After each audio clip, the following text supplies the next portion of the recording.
Hey guys, this is Carbon Cosplay and today I'm going to be showing you my Iron Man Mk1 cosplay. This is all built from 5mm and 10mm foam with a bit of cardboard and other things thrown in. It was built from freehand templates that I made and well yeah, I'm going to show you it. First up is the helmet. Now this was done in 5mm foam, the welds were done using hot glue. It was painted with chrome spray paint, misted with some black spray paint.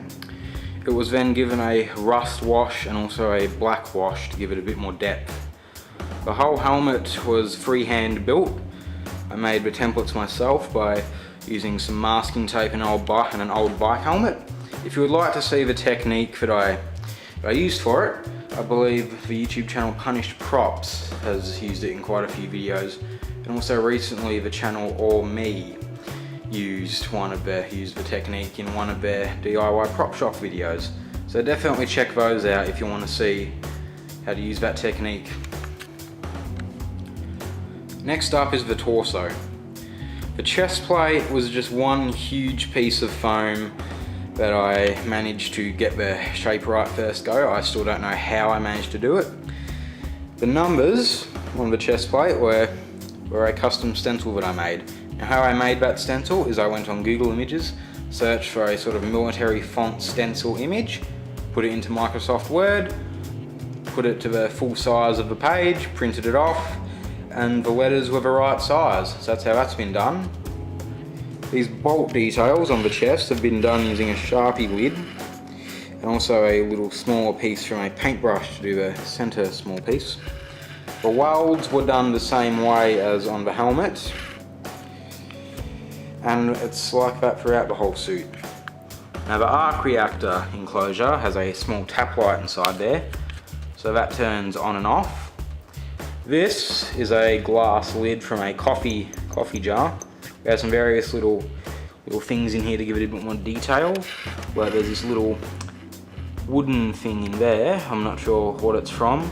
We have a nozzle off of an old hot glue gun, which has been glued to an enclosure for some utility knife blades, and it's all wrapped in all these different bits of foam.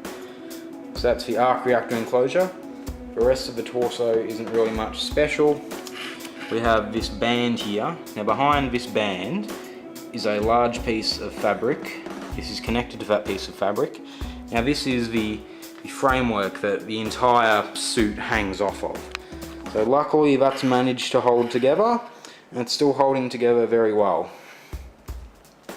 Now going around to the back, we can see the engine sort of enclosure thing. Well, not really enclosure, it's just an engine. Now this is all mounted to a piece of cardboard, so it's several pieces of cardboard that have been laminated together, but all the fabric pieces that hold the torso together mount to that, and the rest of the suit mounts onto that. But the engine itself is various bits and pieces that I found. For instance, this is a shampoo bottle. These are lids off of spray paint cans. That is a computer disk drive. That is the core of a hairdryer, or the thing that makes hot air come out of a hairdryer. That is the back of a car radio. These boxes are just made out of an old cereal box. We have some tubing wrapped in electrical tape going down to this thing, which is some cereal box cardboard wrapped around the old enclosure for the tap light. So that's the torso. Now moving on to the arms. Now the right arm is built the same way as the left arm. It has this curved shoulder piece as a base with a bicep piece that velcros on. Now this bicep piece is connected to the forearm piece by a piece of black fabric strapping. I'm not really sure what it's called. Now this is all freehand foam as usual, and the flamethrower bottle is actually one of these paint bottles. So I just got one of these paint bottles, emptied the paint out, painted it yellow, painted the lid silver, and that was it. Now for the left arm, it is built the exact same way as the right arm.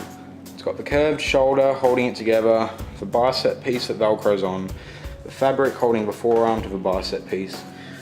We just have some random little switches down here on this control panel. So this is an old dial thing from a toaster. We also have some buttons from that same toaster, a bit of black 2mm foam.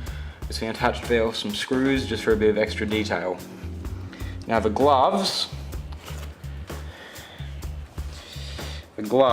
are some tan sort of garden work gloves that were painted with acrylic art paint. So the brown was done with this paint here. It's called Burnt Umber. It's made by Montemarte. It's just a standard art paint. You can get it at any craft store. And here we just have this black poster paint. I believe this is sold at Spotlight, although you can find the exact same stuff at any arts and crafts store. But yeah, that's the arms. Now moving on to the legs. Now these legs were a bit of a rushed job, but the thighs were made in 3 pieces. So there was the basic core piece there, the belt sort of tread thing, and then these things for the belt, I guess the belt drives, whatever they are, but that was all painted separately and then glued together once painted. The shins are attached with fabric hinges. I didn't really have the time or patience to create proper metal hinges, so I just went with fabric. The legs are all foam. The majority of it is 10mm foam, but you can see pieces like here are 5mm. But yeah, that's the legs. They were just really a rush job. There is quite a bit of wire detail on the back of that shin, but that's just a mess of wires really. Anyway, moving on to the feet. Now how I did the feet is I have a very thick piece of foam as the base. This is 3 pieces of 5mm foam that have been glued together. The rest of the boot is 5mm foam, apart from this little toe cap here. This is a curved piece. It's a curved piece of 2mm foam that helps keep the boot in. Well, not the boot, the shoe. Now for the shoe, I just use this old pair of Vans. Now this design for this works well with any sort of shoe like this. So flat bottom, sort of flat sole, very basic upper. So it's sort of like Vans, Converse, any cheap like sort of Vans imitation shoe. Works well with that. These Adidas's, it doesn't work at all. So if you have a pair of shoes like this and you're planning on doing a system like this for the boots, you're gonna need to buy a pair of shoes like that. Doesn't matter what type of shoes they are, they just need to be like that, or else it's going to be very difficult to make it work. But other than the toe cap, they're held in with a Velcro strap that helps keep it secure. They don't look the best, but at least they're better than having nothing. Now even though you can't see it, for the jacket I was able to find a screen accurate folding jacket, believe it or not.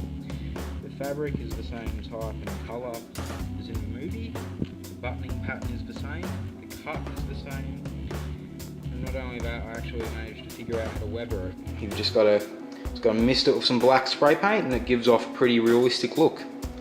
But yeah, that's pretty much my entire Mk1 cosplay. Thanks for watching this video. I've also started working on a Mk7 cosplay. So here is what I've got of the hands so far, and also the helmet. So yeah, I've started working on a Mk7. Hopefully that should be done maybe in a year's time, although I'm not so sure because this took about 3 months to build, so who knows how long it could take to build a Mk7. But anyway, remember to like, comment, subscribe. This is Carbon Cosplay, signing out.